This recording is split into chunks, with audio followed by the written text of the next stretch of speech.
Hello students, welcome to science study session. Students, इस particular video में हम सीखने वाले हैं कि किसी भी केमिकल कंपाउंड का केमिकल फार्मूला कैसे लिखा जाता है। Okay, it's very very important because किसी भी केमिकल रिएक्शन को रिप्रेजेंट करने के लिए हमें केमिकल इक्वेशन लिखना होता है, और केमिकल इक्वेशन तब तक हम नहीं लिख पाएंगे जब तक हमें केमिकल फार्मूला लिखना नहीं आएगा। ठीक है, फिर इसकी बैलेंसिंग भी करनी होती है, केमिकल इक्वेशन को बैलेंस करना होता है। तो जब तक केमिकल फार्मूला सही नहीं लिखा होगा, हम किसी भी केमिकल रिएक्शन के इक्वेशन को सही से उसे बैलेंसिंग भी नहीं कर सकते हैं। तो आइए देखते हैं कि केमिकल फार्मूला क्या होता है और इसे हम कैसे लिखते हैं। Okay, so chemical formula is the symbolic representation. ये किसी भी कंपाउंड में कौन कौन से मॉलिक्यूल्स प्रेजेंट हैं, कौन कौन से एटम्स प्रेजेंट हैं और कितने टाइप्स में नंबर्स में प्रेजेंट हैं, उसको रिप्रेजेंट करता है। ठीक है, किसी भी केमिकल कंपाउंड में present number of atoms and types of atoms को जब हम सिंबॉलिक वे में रिप्रेजेंट करते हैं, that is called chemical formula. Now there are 3 types of chemical formula. First होता है molecular formula that represent number and types of atoms. किसी भी कंपाउंड में जो भी एटम्स प्रेजेंट हैं वो कितने नंबर में प्रेजेंट है और कौन कौन से एटम्स प्रेजेंट हैं, इसे रिप्रेजेंट करता है मॉलिक्यूलर फार्मूला। जैसे H2O ये रिप्रेजेंट कर रहा है कि इसमें हाइड्रोजन के 2 एटम्स एंड ऑक्सीजन के 1 एटम प्रेजेंट है। ओके, इसी तरह से अनदर एग्जांपल ले लेते हैं ग्लूकोज, जिसमें कार्बन के 6 एटम, हाइड्रोजन के 12 एटम्स एंड ऑक्सीजन के 6 एटम्स प्रेजेंट हैं। ठीक है, तो ये क्या क्या रिप्रेजेंट करता है कि इसमें carbon, hydrogen and oxygen atom present है और उसके नंबर ऑफ एटम्स को भी रिप्रेजेंट करता है। Second, empirical formula that represent the ratio of elements. ये रेशियो को रिप्रेजेंट करता है कि जो भी एटम्स प्रेजेंट हैं, जो भी एलिमेंट्स प्रेजेंट हैं, उसमें नंबर ऑफ एटम्स कितने हैं, किस रेशियो में प्रेजेंट है। जैसे कि H2O, इसमें ये पता चल रहा है कि हाइड्रोजन और एटम 2:, हाइड्रोजन और ऑक्सीजन 2:1 के रेशियो में प्रेजेंट है। इसी तरह से ग्लूकोज के फार्मूला से ये पता चल रहा है कि कार्बन, हाइड्रोजन एंड ऑक्सीजन 2:1 के रेशियो में प्रेजेंट है। तो हाइड्रोजन वाटर का एम्पिरिकल फार्मूला तो एज इट इज़ हो जाएगा बिकॉज इसमें 2:1 का रेशियो है, बट ग्लूकोज का एम्पिरिकल फार्मूला इसे हम इस रेशियो में रिप्रेजेंट करेंगे, तो ग्लूकोज का एम्पिरिकल फार्मूला हो जाएगा CH2O, जिसमें कार्बन 1 तो हाइड्रोजन 2 एंड ऑक्सीजन 1। ये रेशियो होना चाहिए, है ना। तो जब हम रेशियो को रिप्रेजेंट करते हैं तो उसे हम एम्पिरिकल फार्मूला कहते हैं। Third, structural formula. जब किसी भी फार्मूला में अरेंजमेंट ऑफ एटम को रिप्रेजेंट किया जाता है, that is called structural formula. ठीक है, जैसे कि H2O को अगर हम इस तरह से शो करते हैं कि ऑक्सीजन 2 हाइड्रोजन एटम से बाइंडेड है, तो ये कहलाता है स्ट्रक्चरल फार्मूला। ठीक है, इसी तरह से CH4, इसे जब हम स्ट्रक्चरल फॉर्म में रिप्रेजेंट करते हैं कि कार्बन 4 हाइड्रोजन एटम से बाइंडेड है, तो इसे हम कहेंगे स्ट्रक्चरल फार्मूला। ओके, अब किसी भी केमिकल फार्मूला को लिखने के लिए कुछ कंडीशंस चाहिए होती हैं, जिसके थ्रू ही हम कोई भी केमिकल फार्मूला लिख सकते हैं। जैसे कि किसी भी मटेरियल को बनाने के लिए इंग्रेडिएंट्स की ज़रूरत होती है, just like that chemical formula किसकी हेल्प से लिखा जाता है, वो 2 चीज़ें हैं, सिंबल्स एंड वैलेंसीज। अभी आपने देखा वाटर का केमिकल फार्मूला होता है H2O, तो इसमें हमें 2 चीज़ें दिख रही हैं, एक तो क्या सिंबल्स है और एक सब स्क्रिप्ट में नंबर लिखा हुआ है। ठीक है, ये रिप्रेजेंट करती है कि कितने नंबर ऑफ एटम्स प्रेजेंट हैं किसी पार्टिकुलर एलिमेंट के। तो इन्हीं दोनों चीज़ों से मिल करके केमिकल फार्मूला लिखा जाता है। तो सबसे पहले केमिकल फार्मूला लिखने के लिए हमें 2 चीज़ें पता होनी चाहिए। पहला तो सिंबल पता होना चाहिए एंड सेकंड थिंग वैलेंसी पता होनी चाहिए। Now what is valency? तो valency is the combining capacity of an element. अब कोई भी चीज़ है ना, जैसे कि हम अपना एग्जांपल ले लेते हैं, कोई एक पर्सन है जिसके पास 2 हैंड्स होते हैं, राइट। तो इसकी कंबाइनिंग कैपेसिटी 2 हो गई, बिकॉज ये एट अ टाइम 2 चीज़ों को कैच कर सकता है अपने दोनों हाथों से, तो इसकी कंबाइनिंग कैपेसिटी 2 हो गई। उसी तरह से ऑक्टोपस के पास 8 लेग्स होते हैं, राइट। तो ये एट अ टाइम 8 चीज़ों को कैच कर सकता है अपने 8 लेग्स से, तो इसकी कंबाइनिंग कैपेसिटी हो गई 8। ह्यूमन की कंबाइनिंग कैपेसिटी हो गई 2। इसी कंबाइनिंग कैपेसिटी को केमिस्ट्री के टर्म में वैलेंसी कहा जाता है। अब हम वैलेंसी कैसे निकालते हैं? तो वैलेंसी सबसे पहले तो कि valency number of valence electrons पे डिपेंड करती है। ओके, जैसे कि एक एग्जांपल लेते हैं, सोडियम का एटॉमिक नंबर होता है 11, है ना। तो इसके आउटर मोस्ट शेल में कितने इलेक्ट्रॉन्स होंगे? 1, 2, 8, 1। इसके आउटर मोस्ट शेल में 1 इलेक्ट्रॉन है, तो इसकी यही वैलेंसी हो जाएगी। अगर किसी भी एलिमेंट के वैलेंस इलेक्ट्रॉन्स की संख्या 1, 2 और 3 है, तो यही उसकी वैलेंसी हो जाती है। That is mention here, if number of valence electron is equal to 1, 2, 3, valency is equal to number of valence electron, तो उसकी वैलेंसी वही हो जाती है। ठीक है, जैसे कि एक और एग्जांपल ले लेते हैं, कैल्शियम का इलेक्ट्रॉनिक कन्फिग्रेशन होता है, ठीक है। तो इसकी वैलेंसी, कैल्शियम की वैलेंसी 2 हो जाएगी। अगर नंबर ऑफ वैलेंस इलेक्ट्रॉन्स 4, 5, 6, 7 और 8 में से कोई नंबर है ना, कोई ऐसा एलिमेंट जिसके आउटर मोस्ट शेल में 4 इलेक्ट्रॉन है, या 5 है, या 6 है, या 7 है, या 8 है, तो उसकी वैलेंसी निकालने के लिए हम उसे 8 से माइनस कर देते हैं। जैसे कि फ्लोरीन का एटॉमिक नंबर होता है 9, तो इसका इलेक्ट्रॉनिक कन्फिग्रेशन हो जाएगा 2, 7। इसके आउटर मोस्ट शेल में number of electrons, valence electron कितना है? 7। तो इसकी वैलेंसी हम कैसे निकालेंगे? 8 से माइनस कर देंगे। 8 - 7 इज इक्वल टू 1। तो फ्लोरीन की वैलेंसी हो जाएगी 1। ठीक है, तो इस बात का आप लोग ध्यान रखेंगे कि जब नंबर ऑफ वैलेंस इलेक्ट्रॉन यानी कि आउटर मोस्ट शेल में अगर 1, 2 और 3 में से कोई नंबर आ रहा है, तो वही उसकी वैलेंसी हो जाती है। But in case of number of valence electron is 4, 5, 6 और 7, 8, तब हम उसे 8 से माइनस कर देते हैं। ओके, अब आपके एनसीईआरटी बुक में एक टेबल दिया हुआ है जिसमें कुछ important polyatomic ions, non metallic ions की लिस्ट दी गई है। इसकी वैलेंसी एंड सिंबल्स को यहाँ पे रिप्रेजेंट किया गया है। That is very very important to you. अब यहाँ पे एक चीज़ दिख रही है कि किसी पे प्लस चार्ज दिया हुआ है और कुछ ऐसे आयंस की लिस्ट है जिस पे निगेटिव आयंस है। तो प्लस माइनस का क्या केस है? कब हम पॉजिटिव चार्ज देते हैं, कब हम निगेटिव चार्ज देते हैं? तो स्टूडेंट्स, मेटल आयंस पे पॉजिटिव चार्ज होता है, नॉन मेटेलिक आयंस पे निगेटिव चार्ज होता है। बिकॉज मेटल की प्रॉपर्टी होती है इलेक्ट्रॉन लूज़ करना, और नॉन मेटल की प्रॉपर्टी होती है इलेक्ट्रॉन रिसीव करना। तो इसे इलेक्ट्रॉन की ज़रूरत होती है, जितने इलेक्ट्रॉन्स की रिक्वायरमेंट होती है उतना निगेटिव चार्ज इस पे शो किया जाता है ना। जैसे कि हाइड्रोजन हाइड्राइड पे -1 है, दैट मीन्स इसे 1 इलेक्ट्रॉन की ज़रूरत है। यहाँ पे नाइट्रोजन पे 3 माइनस चार्ज है, दैट मीन्स इसे 3 इलेक्ट्रॉन्स की ज़रूरत है अपने आप को स्टेबल करने के लिए, अपने ऑक्टेट को पूरा करने के लिए। इसी तरह से यहाँ पे कुछ पॉलीएटॉमिक आयंस दिए गए हैं। पॉलीएटॉमिक आयंस मतलब जिसमें एक से ज़्यादा एटम्स प्रेजेंट होते हैं। जैसे कि फॉस्फेट है, इसमें फॉस्फोरस भी है और ऑक्सीजन आयंस भी प्रेजेंट है। सल्फेट, इसमें सल्फर एंड ऑक्सीजन प्रेजेंट है। Carbonate, carbon and oxygen present है।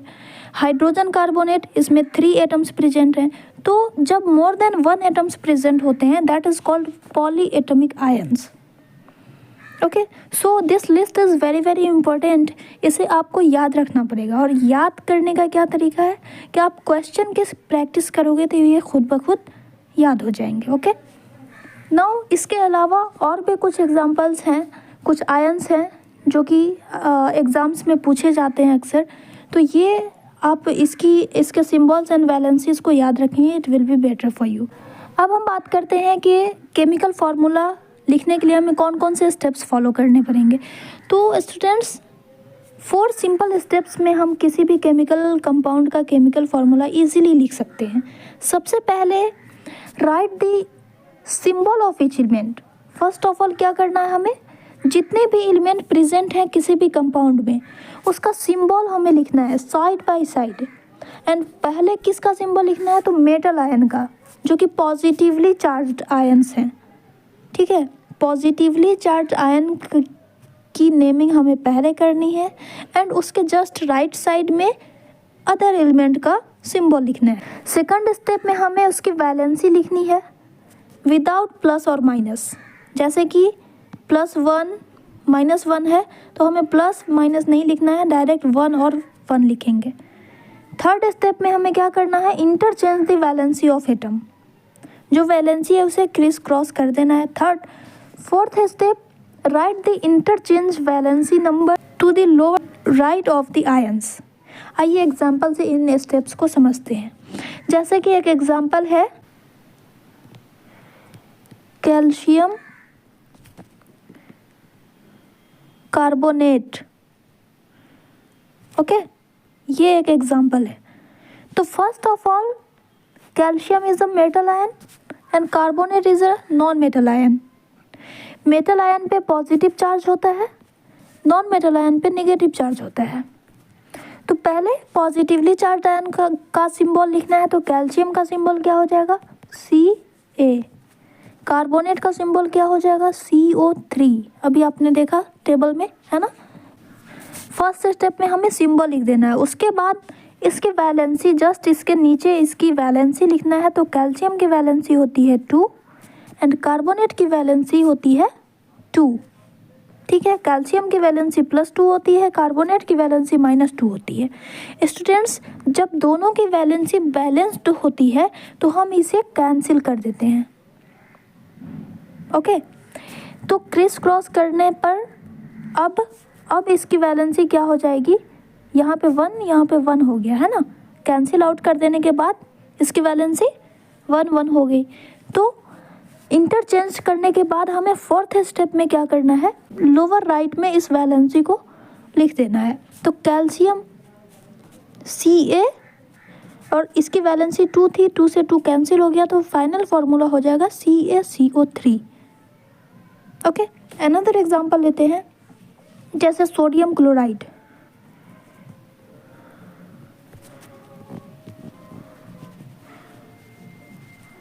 सोडियम मेटल है, क्लोराइड नॉन मेटल है। तो सोडियम का सिंबल हम पहले लिखेंगे और इसके जस्ट साइड में क्लोराइड का फॉर्मूला लिखेंगे Cl। नाउ इसके नीचे हमें वैलेंसी लिखनी है। तो सोडियम की वैलेंसी 1 होती है, क्लोरीन की वैलेंसी भी 1 होती है। थर्ड स्टेप में हमें इसे क्रिस क्रॉस मल्टीप्लाई कर देना है। फोर्थ स्टेप में इसे क्रिस क्रॉस करने के बाद सोडियम के नीचे हमें 1 लिख देना है, क्लोरीन के नीचे हमें 1 लिख देना है। और चूंकि 1 है इसलिए 1 को लिखा नहीं जाता है, तो डायरेक्ट हम इसे लिखेंगे NaCl। Okay, another example, calcium oxide. Calcium oxide, calcium का सिंबल Ca, ऑक्साइड का सिंबल O। कैल्शियम की वैलेंसी 2 होती है, ऑक्साइड की वैलेंसी 2। क्रिस क्रॉस मल्टीप्लाई कर देने के बाद क्या हो जाएगा, इसे हम कैंसिल कर देंगे तो CaO हो जाएगा फाइनल फार्मूला। ओके, तो इस तरह से किसी भी केमिकल कंपाउंड का केमिकल फार्मूला लिखने के लिए हमें 4 स्टेप्स फॉलो करने हैं। फर्स्ट स्टेप, सबसे पहले तो इसका सिंबल लिखना है। सेकंड स्टेप में इसकी वैलेंसी इसके जस्ट नीचे लिख देनी है। उसके बाद थर्ड स्टेप में हमें क्या करना है, क्रॉस मल्टीप्लाई कर देना है। एंड फोर्थ स्टेप में इसका फाइनल फार्मूला लिख देना है। ठीक है, कुछ रूल्स होते हैं जो कि केमिकल फार्मूला को लिखते समय हमें ध्यान रखनी होती है। फर्स्ट ऑफ ऑल, वैलेंसीज और charges on the ion must balance. Valencies और चार्जेस, जैसा कि हमने अभी देखा, हाइड्रोजन की वैलेंसी 1 होती है, ऑक्सीजन की वैलेंसी 2 होती है। तो इसे बैलेंस कैसे करेंगे? ऑक्सीजन की वैलेंसी 2 है, हाइड्रोजन की 1 है, तो हाइड्रोजन की वैलेंसी 2 हो जाए, इसके लिए हमें क्या करना पड़ेगा? 2 हाइड्रोजन एटम्स लेने होंगे। ठीक है, तो यही यहाँ पे मेंशन किया गया है कि वैलेंसीज और charges on the ions must balance.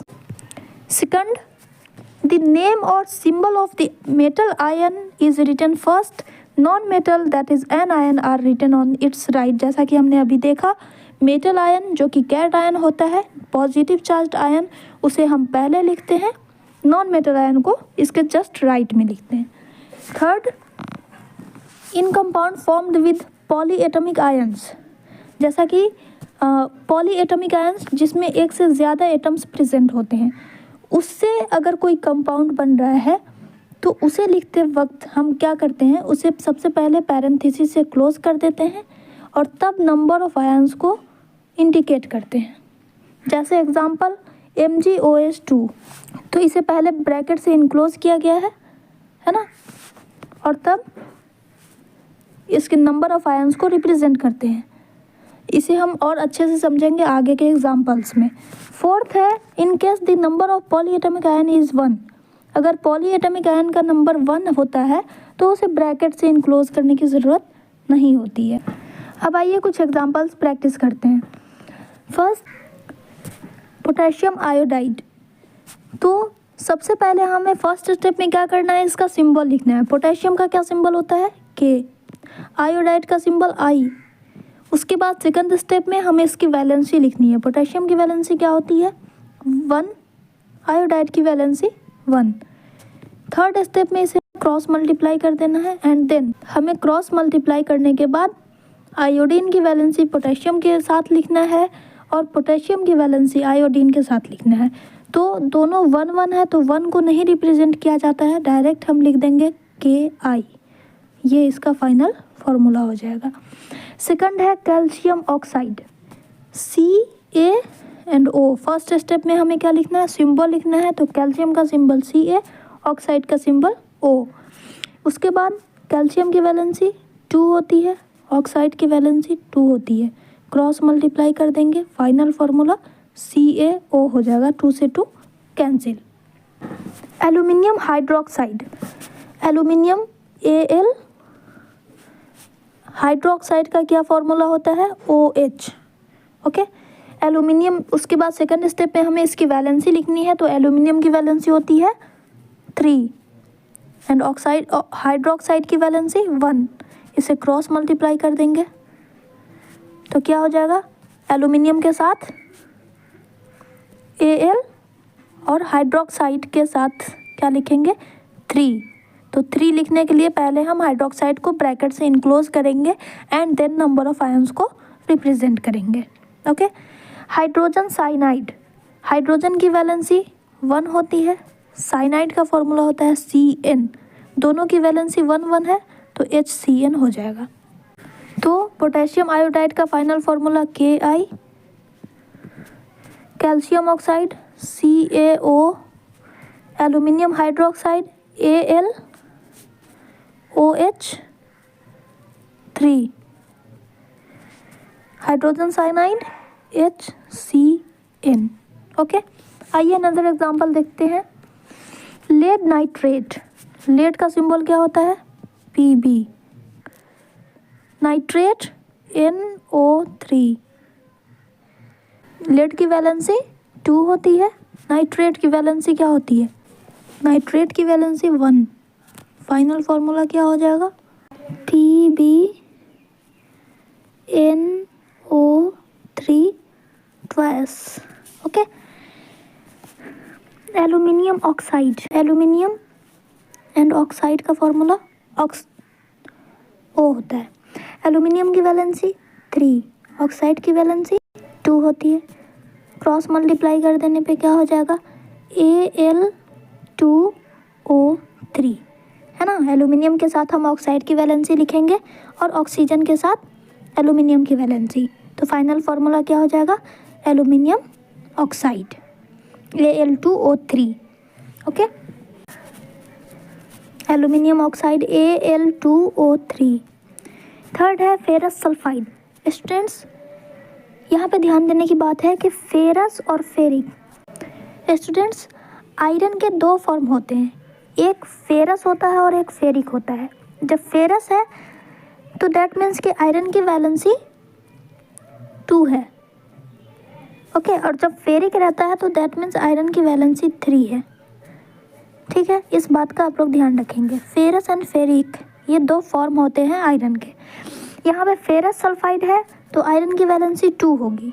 ठीक है, Fe2+ एंड सल्फाइड की भी वैलेंसी 2 होती है। तो 2+ से 2- कैंसिल हो जाता है, फाइनल फार्मूला हो जाएगा FeS।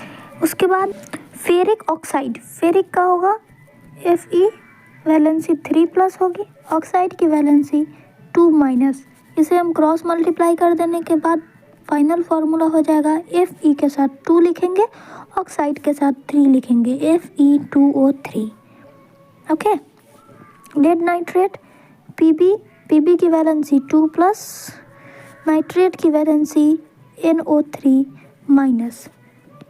इसे फाइनल करके हम क्या लिखेंगे, PbNO3 twice. Okay, aluminium oxide हो जाएगा Al वैलेंसी 3+ होती है एंड ऑक्साइड की वैलेंसी 2- होती है। तो इसे हम लिखेंगे तो हो जाएगा Al2O3। आइए कुछ कॉम्प्लेक्स एग्जांपल्स देखते हैं, जैसे कि सोडियम बाइकार्बोनेट। स्टूडेंट्स जब बाई लिखा होता है ना तो बाई का मतलब होता है हाइड्रोजन। हाइड्रोजन के लिए हम बाई वर्ड यूज़ करते हैं। तो सोडियम बाइकार्बोनेट यानी कि हाइड्रोजन कार्बोनेट HCO3। तो सबसे पहले हमें क्या करना है, सिंबल लिखना है सोडियम का Na एंड बाइकार्बोनेट HCO3। ठीक है, इसके बाद इसकी वैलेंसी लिखना है, दोनों की वैलेंसी 1-1 होती है। तो फाइनल फार्मूला क्या हो जाएगा, डायरेक्ट लिख देंगे NaHCO3। Okay, potassium iodate IO3। Potassium का फार्मूला K, वैलेंसी होती है 1 एंड आयोडेट IO3, इसकी भी वैलेंसी होती है 1-1। ये होता है +1, ये होता है -1। फाइनल फार्मूला हो जाएगा KiO3। ओके, थर्ड है फेरस सल्फेट। फेरस है तो क्या वैलेंसी होगी आयरन की, 2+, फेरस Fe2+ एंड सल्फेट का क्या होता है SO4 2-। 2+ से 2- कैंसिल हो जाएगा, फाइनल फार्मूला हो जाएगा FeSO4। Okay, calcium phosphate, calcium की वैलेंसी 2+, फॉस्फेट का क्या होता है PO4, वैलेंसी क्या होगी इसकी -3। क्रॉस मल्टीप्लाई करेंगे तो Ca के साथ 3 हो जाएगा, Ca3, PO4 के साथ क्या आ जाएगा 3, तो 2 है ना। कैल्शियम की वैलेंसी 2 होती है तो PO4 के साथ 2 लिखेंगे। तो इससे पहले हम इसे ब्रैकेट से इनक्लोज करेंगे एंड देन लिखेंगे 2। Okay, next barium acetate. Barium का होता है Ba एंड एसीटेट का क्या फार्मूला होता है C2H3O2। ओके, इसकी वैलेंसी होती है -1, बैरियम की होती है 2+। तो क्रॉस मल्टीप्लाई करेंगे तो एसीटेट के साथ 2 आ जाएगा, बैरियम के साथ 1 होगा। फाइनल फार्मूला हो जाएगा BaC2H3O2 होल ट्वाइस। ओके, इसी तरह से अमोनियम सल्फेट, अमोनियम की वैलेंसी 1 होती है, सल्फर की वैलेंसी 2 होती है। क्रॉस मल्टीप्लाई कर देंगे तो अमोनियम का फार्मूला होता है NH4, इसके साथ सल्फेट की वैलेंसी 2 लिखेंगे, ब्रैकेट इनक्लोज करके, उसके बाद सल्फेट का SO4 लिख देंगे। इसी तरह से पोटेशियम परमैंगनेट, पोटेशियम की वैलेंसी 1, परमैंगनेट की वैलेंसी 1। फाइनल फार्मूला क्या हो जाएगा, K परमैंगनेट का सूत्र होता है MnO4, तो ये फार्मूला हो जाएगा, ठीक। इसी तरह से सोडियम फॉस्फाइड है, तो सोडियम का Na वैलेंसी 1 होती है, फॉस्फाइड स्टूडेंट्स फॉस्फाइड है। जब फॉस्फेट रहता है तो PO4 लिखेंगे, और जब फॉस्फाइड है दैट मीन्स PO3, ओके। तो फॉस्फाइड की वैलेंसी 3 होती है, फॉस्फेट की वैलेंसी भी 3 होती है। तो फॉस्फाइड की वैलेंसी 3 है तो सोडियम के साथ 3, उसके बाद फॉस्फाइड लिखेंगे PO3, तो फाइनल फार्मूला हो गया Na3PO3। आई होप आप सभी को फार्मूला लिखने अब आ गया होगा। अगर कहीं भी कोई दिक्कत हो तो स्टूडेंट्स आप कमेंट बॉक्स में क्वेश्चन कर सकते हैं, ओके। आइए कुछ इम्पोर्टेंट कंपाउंड्स के कॉमन नेम को देख लेते हैं, जो कि आपके एग्ज़ाम के पॉइंट ऑफ व्यू से बहुत इम्पोर्टेंट है स्टूडेंट्स। आप इसे चाहे तो याद रख सकते हैं, जैसे कि NaCl सोडियम क्लोराइड, ये हम सभी को पता होता है, बट कॉमन साल्ट को सोडियम क्लोराइड कहते हैं, ये बहुत किसी को नहीं पता होता है ना। तो यहाँ पे कुछ इम्पोर्टेंट कंपाउंड्स के कॉमन नेम्स मेंशन किए हैं मैंने, जिसे आप याद रख सकते हैं। जैसे ब्लीचिंग पाउडर कैल्शियम ऑक्सीक्लोराइड को कहते हैं। बेकिंग सोडा का केमिकल नेम है सोडियम बाइकार्बोनेट।